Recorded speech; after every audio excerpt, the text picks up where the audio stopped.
Everyone says they just need more motivation. They wait for that feeling, that burst of energy, that Monday morning mindset, that one video that finally changes everything.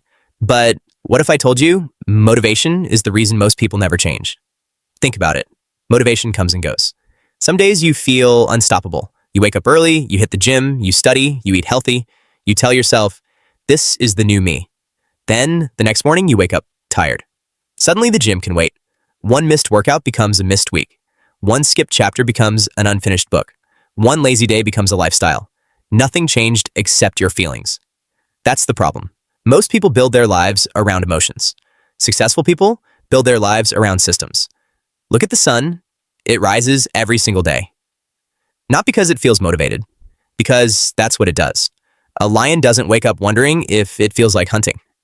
A tree doesn't stop growing because it isn't inspired. Nature doesn't wait for motivation. Neither should you. The people you admire aren't special.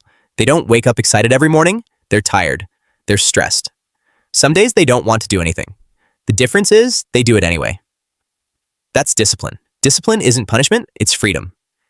Because when your actions stop depending on your emotions, your life stops depending on your luck.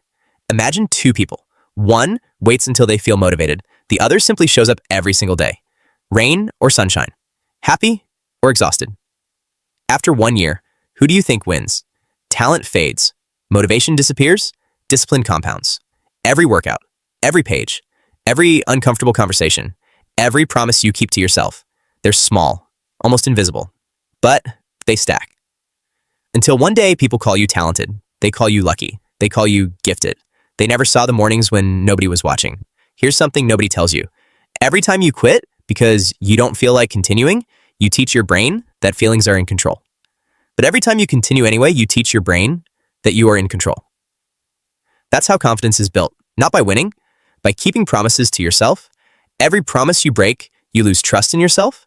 Every promise you keep, you become someone you can rely on. And that's more powerful than motivation could ever be. One day you'll wake up, not because you're inspired, not because you're excited, but because it's time to work. You'll train, you'll learn, you'll improve.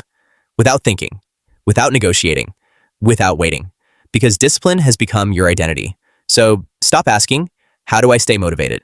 Start asking, what would a disciplined person do right now? Then do exactly that, because motivation starts the journey. But discipline wins the war.